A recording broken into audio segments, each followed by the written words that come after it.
Hai, kami mahasiswa-mahasiswi Universitas Yesaya, Fakultas Ekonomi dan Bisnis, Prodi Manajemen. Baik, perkenalkan nama saya Amnestia Naki. Nama saya Evan Kristen Bohalima. Nama saya Monika Marsadanihe.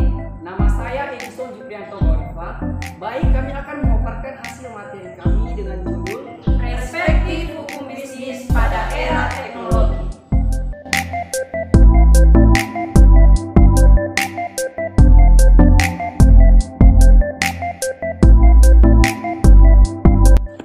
Baik, kami akan memulai memaparkan materi kami yang berjudul Perspektif Hukum Bisnis pada Era Teknologi.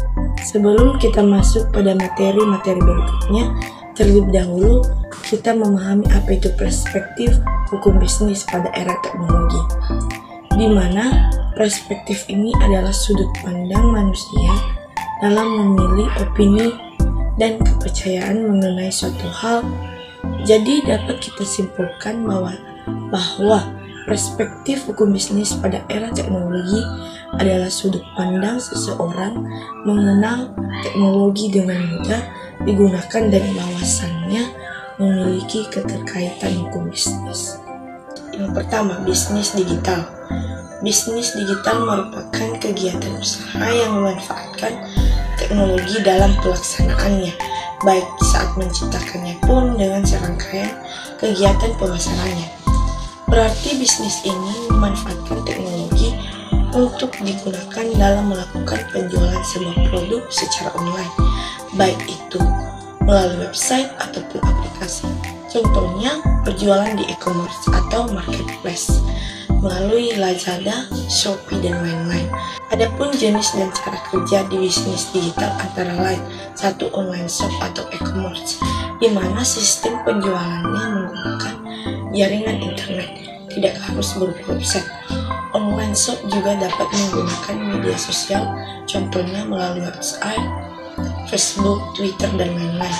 Kedua, penyedia jasa. Jenis bisnis ini banyak badan usaha atau status yang memanfaatkan peluang bisnis digital ini, sehingga menghasilkan keuntungan besar. Mereka menawarkan penyedia jasa bagi setiap kebutuhan konsumen. Contohnya, ojek online. Jika dahulu naik ojek identik dengan keharusan seseorang menuju pangkalan, kini para driver bisa menjemput langsung ke depan rumah. Bahkan fasilitasnya sudah semakin lengkap, mulai dari bisa membelikan makanan atau sering disebut GoFood, membantu belanja, membersihkan rumah, pijat, dan berbagai fasilitas canggih lainnya. Ketiga, konversi barang fisik menuju digital. Selain menyediakan berbagai produk, barang, atau jasa, bisnis ini juga mencakup konversi dari produk non-digital menjadi digital, seperti e-book, e-jurnal, dan lain-lain. Dengan bisnis ini memudahkan konsumen mendapatkan ilmu pengetahuan melalui aplikasi atau website e-book, e-jurnal, dan lain-lain. Keempat, bisnis marketing. Contoh bisnis ini di bidang digital yang berikutnya adalah pemasaran dalam bentuk digital. Berikut beberapa di antaranya. Ada sosial media manajemen, di mana dalam sosial media manajemen ini adalah proses mengelola dan mengakses dan memanfaatkan media sosial untuk mencapai tujuan bisnis untuk mengembangkan strategi pemasaran. Contohnya, merencanakan dan membuat konten serta menyampaikan kepada tim. Kedua, konten marketing. Jika sosial media manajemen menyediakan jasa untuk mempersiapkannya, juga mengelola akun dari sebuah brand, maka ada satu jenis lainnya yang berhubungan dengan hal tersebut, yaitu konten marketing. Konten ini adalah yang nantinya akan diunggah pada akun medsos tersebut, bisa melalui foto, video, infografi, dan lain sebagainya. Ketiga, search engine option atau SEO. Hal ini merupakan pemanfaatannya atau optimasi dari mesin pencarian data agar bisa memunculkan informasi yang dibutuhkan penggunaannya. Serangkaian cara ini sistematis dilakukan agar bisa menjadikan sebuah website berada di urutan atas pencarian. Salah satu cara melakukan optimasi tersebut adalah dengan menulis artikel keyword tertentu yang dibutuhkan banyak orang melalui artikel SEO. SEO juga merupakan salah satu jenis pekerjaan digital. Yang keempat adalah motivator, selebgram, influencer, atau youtuber. Bisnis digital ini berikutnya yang bisa dilakukan secara individu atau tim dengan memanfaatkan fashion, yaitu dengan menjadi motivator online dengan mengunggah berbagai konten motivasi, menjadi selebgram atau influencer juga mampu mendatangkan keuntungan yang menjanjikan melalui kerjasama bernama endorse, atau dengan kata lain memberikan sebuah testimoni pada produk atau jasa sebuah brand yang bekerja. Adapun kelemahan dan kelebihan bisnis digital yang kita bahas, yang pertama itu adalah kelebihan bisnis digital. Antara lain, yang pertama, jangkauannya sangat luas, di mana bisnis digital dapat dimanfaatkan untuk promosi menggunakan platform digital tidak terbatas waktu dan wilayah. Anda bebas mempromosikan produk kemana dan kapan saja, baik jalan skala lokal, nasional, atau internasional. Contohnya melalui iklan TV dan media sosial. Kedua, jam kerja yang bisa menyesuaikan dengan kebutuhan. Yang dimaksudkan di sini, dengan bisnis digital Anda dapat mengatur jadwal kerja yang lebih fleksibel. Anda tidak terbatas oleh jam kerja konvensional karena platform online dapat diakses 24 jam oleh konsumen. Ketiga, modal yang dikeluarkan relatif kecil. Yang dimaksudkan di sini, melalui bisnis digital ini tidak akan mengeluarkan modal yang cukup besar untuk membangun bisnis online. Contohnya, itu tidak memerlukan lapak usaha atau tempat penjualan. Keempat, lebih efektif dan efisien. Yang dimaksudkan di sini, dengan media online pemasaran akan lebih efektif karena perusahaan dapat menjangkau pasar yang lebih luas serta lebih efisien dalam waktu operasional dan biaya yang dikeluarkan. Contohnya, biaya transportasi untuk karyawan dalam mempromosikan barang atau jasanya. Adapun kekurangan bisnis digital, yang pertama, mengandalkan jaringan internet. Yang dimaksudkan di sini adalah bisnis ini bergantung pada jaringan internet. Jika jaringan internet tidak bagus, maka menghambat proses penjualan produk atau jasa bisnis tersebut. Yang kedua, rencana terhadap penipuan atau maraknya hacker yang tidak bertanggung jawab, di mana dalam bisnis digital juga tidak asing lagi bagi kita tentang penipuan di media sosial saat ini. Contohnya, ada seseorang yang menghubungi calon korban melalui email, telepon, atau pesan teks dengan mengaku dari lembaga resmi dengan meyakinkan korban bahwasanya mendapatkan undian sebesar 10 juta, tetapi harus ada uang pajaknya dulu. Dan kadang orang percaya akan hal itu, maka seseorang itu akan menjadi korban penipuan melalui teknologi zaman sekarang. Yang ketiga, harus disertai dengan pemahaman yang baik dan kecakapan dalam penggunaan teknologi, di mana dalam bisnis ini harus adanya kecakapan agar dapat membuat seseorang jauh lebih bijak dalam menggunakan serta mengakses teknologi zaman sekarang. 2. Aspek-aspek hukum bisnis digital. 1. Undang-Undang Nomor 11 Tahun 2008 atau Undang-Undang IT. Dahulu kegiatan yang berkaitan dengan e-commerce diatur dalam beberapa peraturan perundang-undangan seperti Undang-Undang Nomor 12 Tahun 2002 terkait hak cipta, lalu Undang-Undang Nomor 15 Tahun 2001 terkait merek, serta Undang-Undang Nomor 8 Tahun 1999 tentang perlindungan konsumen. Beberapa undang-undang yang disebutkan itu dijalankan sebelum terbitnya Undang-Undang Nomor 11 Tahun 2008 terkait informasi dan transaksi elektronik atau yang dikenal sebagai Undang-Undang IT. Undang-Undang IT memberi dua hal penting, yaitu pertama, pengakuan transaksi elektronik serta dokumen elektronik dalam kerangka hukum perikatan dan juga hukum pembuktian, sehingga kepastian hukum transaksi elektronik dapat terjamin. 2. Jika ada tindakan diklasifikasikan sebagai pelanggaran hukum terkait penyalahgunaan teknologi informasi, akan ada ganjaran berupa sanksi pidana. Dengan adanya pengakuan dalam Undang-Undang IT ini, kegiatan yang menyangkut e-commerce jadi memiliki kepastian hukum. 2. Undang-Undang Perdagangan. Undang-Undang Nomor 7 Tahun 2014 tentang perdagangan. Detail-detail mengenai kegiatan perdagangan dibahas lengkap dalam undang-undang ini. Perihal bisnis online juga sudah diatur di dalam pasal 65 ayat 1 sampai dengan ayat 6, yaitu sebagai berikut.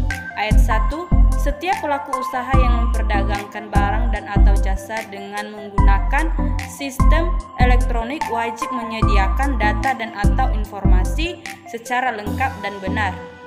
Ayat 2, setiap pelaku usaha dilarang memperdagangkan barang dan atau jasa dengan menggunakan sistem elektronik yang tidak sesuai dengan data dan atau informasi sebagaimana dimaksud pada ayat 1.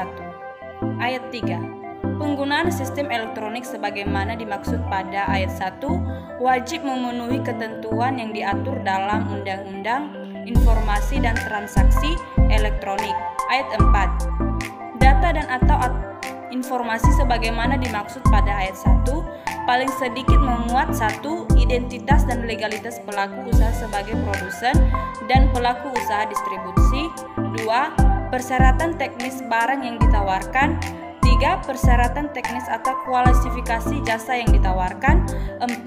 Harga dan cara pembayaran barang dan atau jasa. 5. Penyerahan barang. Ayat kelima. Dalam hal terjadi sengketa terkait dengan transaksi dagang melalui sistem elektronik, orang atau badan usaha yang mengalami sengketa dapat menyelesaikan sengketa tersebut melalui pengadilan atau melalui mekanisme penyelesaian sengketa lainnya. Ayat 6. Setiap pelaku usaha yang memperdagangkan barang dan atau jasa dengan menggunakan sistem elektronik yang tidak menyediakan data dan atau informasi secara lengkap dan benar sebagaimana dimaksud pada ayat 1 dikenai sanksi berupa pencabutan izin. 3. Undang-Undang Nomor 8 Tahun 1999 tentang Perlindungan Konsumen. Konsumen adalah setiap orang pemakai barang dan atau jasa yang tersedia dalam masyarakat, baik bagi kepentingan diri sendiri, keluarga, orang lain maupun makhluk hidup lain, dan tidak untuk diperdagangkan. Pentingnya kehadiran konsumen dalam perniagaan yang semakin maju di era digital dewasa ini sudah tidak diragukan lagi.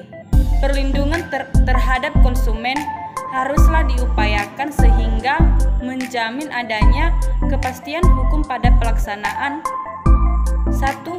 Yaitu tujuan perlindungan konsumen. Konsumen harus mempunyai kesadaran dan kemampuan dalam melindungi dirinya. Para pelaku usaha juga harus memiliki keterbukaan informasi terhadap barang dan atau jasa yang diproduksinya, sehingga tumbuh sikap jujur dan bertanggung jawab dalam melindungi hak konsumen. Hal ini juga membantu pelaku usaha dalam meningkatkan kualitas barang dan atau jasa dalam kelangsungan hidupnya. 2. Hak dan kewajiban konsumen. Sebagai konsumen, hendaknya kita juga harus bisa memahami hak-hak yang ada, dari hak atas kenyamanan, keamanan, dan keselamatan dalam mengonsumsi barang dan atau jasa sampai hak untuk mendapatkan advokasi, perlindungan, dan upaya penyelesaian sengketa. Perlindungan konsumen secara patut. Terdapat 4 poin kewajiban konsumen adalah 1. Membaca atau mengikuti petunjuk informasi dan prosedur pemakaian atau pemanfaatan barang dan atau jasa demi keamanan dan keselamatan. 2. Bertikad baik dalam melakukan transaksi pembelian barang dan atau jasa. 3. membayar sesuai dengan nilai tukar yang disepakati. 4. Mengikuti upaya penyelesaian hukum sengketa perlindungan konsumen secara patut. 3. Teknologi dan manfaatnya. Teknologi adalah keseluruhan sarana yang bisa diciptakan dan juga dibuat oleh seseorang atau sekelompok manusia yang bertujuan untuk mempermudah aktivitas dan memberi kenyamanan dalam kehidupan kita sehari-hari. Pengertian teknologi itu sendiri mengalami perluasan bahkan di dalam benda tak berwujud seperti perangkat lunak, metode bisnis, dan lainnya.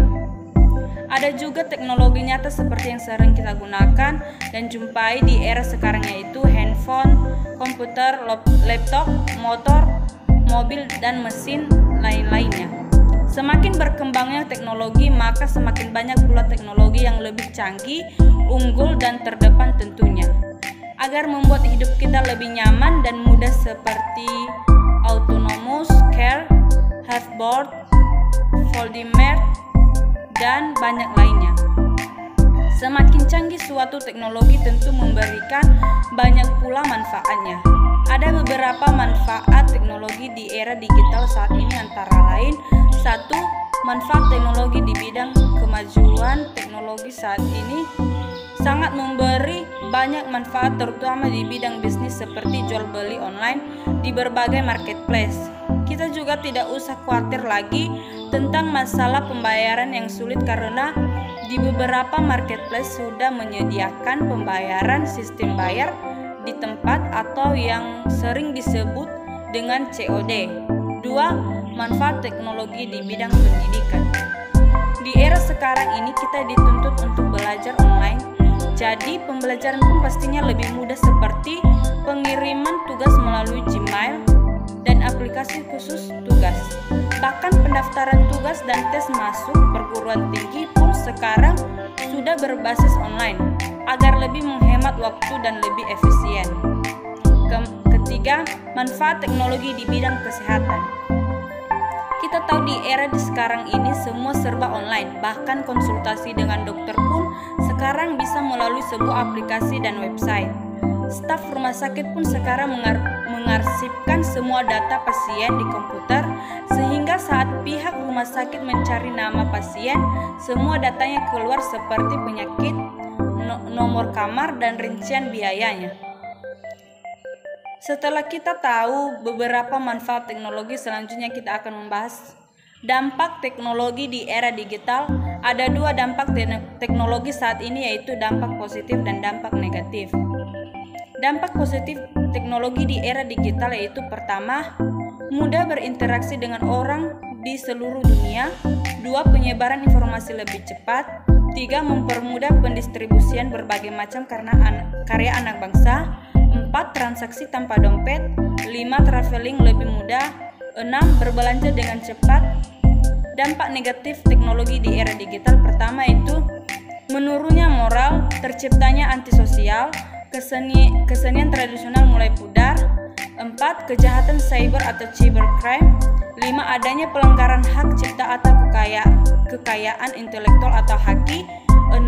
Penyebaran malware, meningkatnya perjudian dan penipuan online. Terima kasih. Baik, saya akan lanjutkan. 5. Ancaman era digital. Yang pertama, kelumpuhan melalui analisis sekarang. Akses ke informasi sederhana dan alat yang lebih baru terus dikembangkan untuk analisis lebih lanjut. Ada teka-teki yang dihadapi oleh banyak bisnis. Apakah mereka yang memiliki informasi yang tepat yang mereka butuhkan untuk membuat keputusan, atau mereka yang membutuhkan lebih banyak? Banyak bisnis jatuh ke dalam perangkap untuk terus-menerus mencari detail dan validasi tambahan sebelum membuat keputusan, hanya karena takut kurangnya uji tuntas. Kedua, kemudahan akses data dapat membuat kita malas secara aktual karena terlalu banyak data, sehingga bisa menjadi hal yang buruk. Dengan adanya akses big data atau algoritme atau AL, perusahaan di era digital dapat membuat data yang mendukung hampir semua kesimpulan yang mereka butuhkan. 3. Konsumen yang impulsif dan ceroboh, jumlah perhatiannya yang diberikan kepada satu hal oleh Esil dan semakin berkurang di setiap hari. Dengan adanya smartphone, tablet, TV, dan lebih banyak lagi akses yang akan memakan banyak waktu ke bola mata yang berharga. Keempat, sedikit belajar adalah hal yang berbahaya. Hanya memiliki akses ke informasi tidak selalu membantu atau relevan. Dokter misalnya harus menangani pasien yang didiagnosisnya sendiri berdasarkan gejala dari sumber online. Tanpa pelatihan, informasi yang dapat dipahami oleh orang awam sangat terbatas. Keenam, merangkul era digital. Sementara perusahaan di tahun-tahun sebelum 2020 lambat untuk merangkul digital, itu tidak lagi terjadi dengan mempertimbangkan apa yang dibawa di tahun 2020 ke dunia dalam hal pandemi dan perbatasan global. Pertama, manfaat data untuk keuntungan pelanggan data. Bila digunakan dengan benar, maka menjadi alat yang sangat kuat untuk pertumbuhan. Coca-Cola misalnya menggunakan program loyalitas digital pada awal 2015 yang dapat membantu atau menyampaikan konten ditargetkan kepada konsumen berdasarkan data pengguna yang mereka kumpulkan. Konsumen tidak segan-segan membagikan informasi secara pribadi selama ada manfaat langsung dapat mereka rasakan. Di era digital ini, informasi adalah raja. Selama perusahaan atau transparan tentang upaya pengumpulan mereka dan memberikan penghargaan yang sesuai, data dapat digunakan untuk mendorong pertumbuhan lebih lanjut. 2. Latih teknologi tim Anda. Itu dalam hal ini keterampilan hari ini tidak akan secara otomatis diterjemahkan kebutuhan hari esok.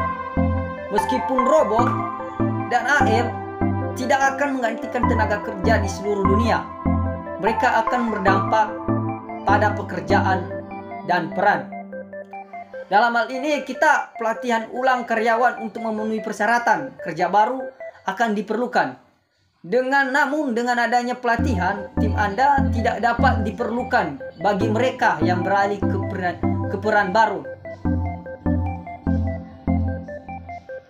Bahkan mereka yang masih banyak peran yang ada akan membutuhkan pelatihan untuk teknologi era digital yang baru yang telah diterapkan. Tanpa pelatihan, mereka hanya akan menggunakan sebagian kecil dari kemampuannya dan Anda tidak akan mendapat manfaat yang Anda harapkan. 3. Tingkatkan pengalaman pelanggan sekarang yang memiliki lebih banyak dari pilihan daripada sebelumnya. Hanya menyediakan produk atau layanan dengan harga yang baik tidak cukup. Konsumen saat ini mencari layanan yang fenomenal dan keseluruhan pengalaman yang mudah. Dalam hal ini perusahaan perlu melihat apa saja hambatan yang mereka tempatkan di jalan pelanggan mereka dan dapat menghapusnya dengan membantu menciptakan pengalaman yang lebih mulus dan menyenangkan di seluruh papan. Baik, saya akan melanjutkan tentang membangun bisnis digital. Yang pertama, memperkenalkan pengalaman konsumen yang lebih baik. Dengan kemajuan teknologi berdampak positif pada cara perusahaan berinteraksi dengan konsumen maupun calon konsumennya. Teknologi yang dilibatkan tak hanya memudahkan proses interaksi, tetapi juga dapat meningkatkan layanan yang lebih tepat sasaran dan sesuai dengan kebutuhan masing-masing konsumen. Konsumen akan merasa lebih puas sehingga memberikan tambahan nilai mutu bagi perusahaan. Yang kedua, tingkatkan keahlian pegawai. Pegawai atau karyawan perusahaan juga menjadi pihak yang diuntungkan jika bisnis Anda memanfaatkan teknologi digital. Ketika perusahaan mulai merangkul konsep digital dan menerapkannya dalam setiap proses operasional, pegawai pun akan ikut mengembangkan keterampilannya agar dapat memberikan hasil kerja sesuai harapan. Hal ini menjadi salah satu poin penting yang bisa meningkatkan kualitas kerja perusahaan secara keseluruhan. Yang ketiga, mempermudah pengumpulan serta menganalisis data. Kemudahan sudah menjadi hal yang identik dengan penggunaan teknologi digital. Ini tidak hanya berlaku bagi konsumen, tetapi juga bagi pihak perusahaan. Bisnis yang sudah melakukan transformasi digital berbukti lebih mudah dalam melakukan pengumpulan dan analisis data yang diperlukan untuk pengembangan usaha. Strategi bisnis umumnya akan disesuaikan dengan kebiasaan online konsumen saat mencari dan menjelajahi hal-hal yang diperlukannya. Yang keempat, membuka kesempatan digitalisasi produk serta layanan. Begitu mendapatkan data pasar dan menganalisisnya berdasarkan tolak ukur prinsip transformasi digital, perusahaan akan mampu melakukan digitalisasi pada setiap produk dan layanan yang dihadirkan. Saat digital bisnis berkembang, konsumen ingin selalu mendapatkan apa yang dibutuhkannya secara instan dan bebas dari kerumitan. Mereka pun akan mencari perusahaan yang bisa melakukan hal tersebut. Disinilah digitalis produk dan layanan memunculkan peran pentingnya. Yang kelima, tingkatkan keuntungan perusahaan. Transformasi digital yang diterapkan pada suatu bisnis terbukti dapat meningkatkan keuntungan bisnis tersebut. Digitalisasi membuka lebih banyak akses untuk kesempatan penjualan serta pengembangan pasar. Hal ini berlaku bagi bisnis baru yang mulai dirintis maupun bisnis lama yang mulai menerapkan konsep digital pada setiap aspeknya. Namun, peningkatan keuntungan perusahaan tidak akan bisa terjadi begitu saja tanpa strategi yang tepat. Oleh karena itu, Anda perlu mengetahui sejumlah tips yang akan membuat digital bisnis yang dikembangkan memperoleh keuntungan fantastis sesuai harapan. Adapun SWOT analisis dalam membangun bisnis digital. Yang pertama, strengths atau kekuatan, yaitu 1. Kemampuan untuk mencapai pasar global secara efisien. 2.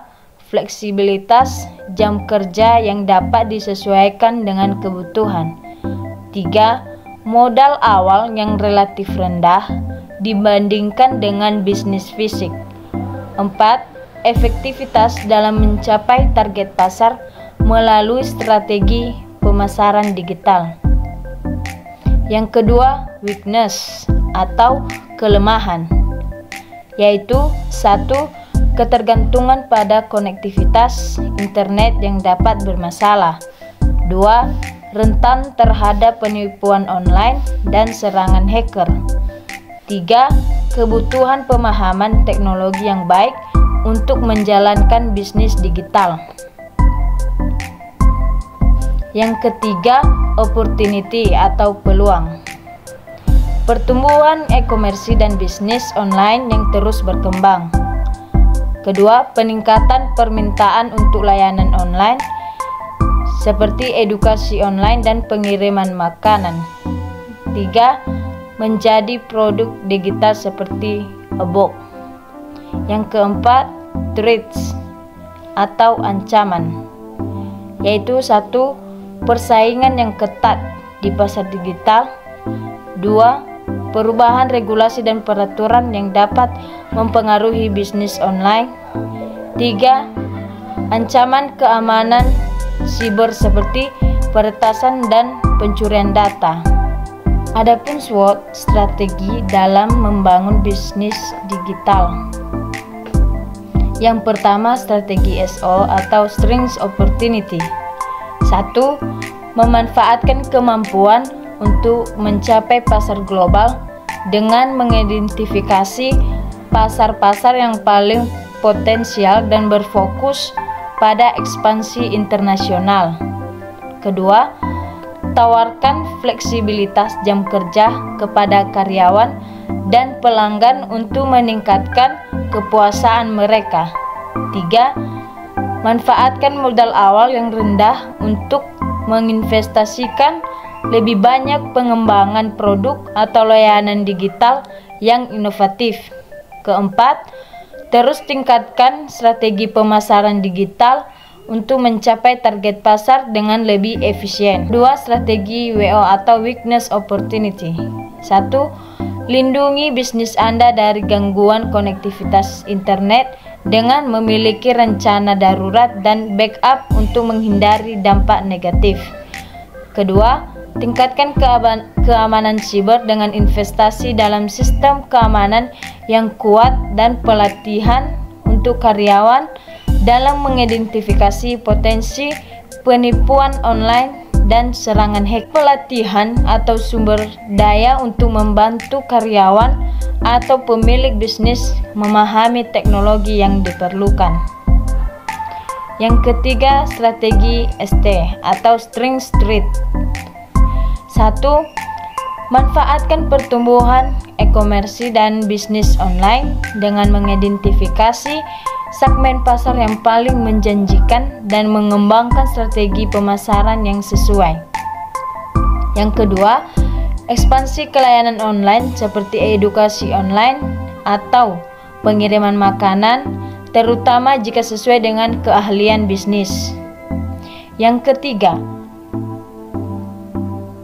pertimbangkan untuk mengonversi produk fisik menjadi produk digital seperti e-book atau kursus online. Yang keempat, strategi WT atau Weakness Street. 1. Selalu pertahankan kualitas produk atau layanan untuk tetap bersaing dalam pasar digital yang ketat. 2. Pantau perubahan regulasi dan peraturan yang dapat mempengaruhi bisnis online dan siapkan diri untuk beradaptasi. 3. Tingkatkan keamanan siber untuk mengurangi resiko peretesan dan pencurian data dengan sistem pemantauan yang kuat. Baik, demikianlah penjelasan tentang membangun bisnis digital. Sekian dan terima kasih.